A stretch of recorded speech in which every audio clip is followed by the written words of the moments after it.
உங்கள் வீட்டில் online UPS போட்டிருக்கீங்களா அப்படின்னா கண்டிப்பாக உங்கள் வீட்டு கரண்ட் பில் கொஞ்சம் அதிகமாக தான் வரும். ஏன் அப்படின்னு கேட்டிங்க அப்படின்னா, ஆன்லைன் யூபிஎஸில் கன்வெர்ட்டர் செக்ஷன் என்ன பண்ணுது அப்படின்னா, ஏசியை டிசியாக மாற்றி இன்வெர்டர் மோடு கொடுக்குது. இன்வெர்டர் என்ன பண்ணுது, அதே டிசியை மறுபடியும் ஏசியாக மாற்றி லோடு கொடுத்துட்ருக்கு. ஸோ இதில் இருக்கிற இன்வெர்டர் 24 மணி நேரமும் ஆன்லேயே இருக்குது. ஏசி டிசியாக மாறுது, மறுபடியும் டிசி ஏசியாக மாறி லோடுக்கு போயிட்டுருக்கு. இதனால தான் அவுட்புட்டில் வந்து நமக்கு எந்த ஒரு டிஸ்டர்பன்ஸும் இல்லாமல் வோல்டேஜ் ஸ்டேபிளாக கிடைக்குது.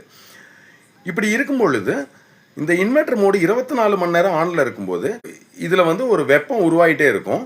அது மட்டும் இல்லாமல் இது ஒரு மினிமம் பவரை கன்சியூம் பண்ணிகிட்டே இருக்கும். இந்த ஹீட்டை ரெடியூஸ் பண்ணுறதுக்காக இதில் ஒரு கூலிங் ஃபேன் 24 மணி நேரமும் ஓடிக்கிட்டே இருக்கும்.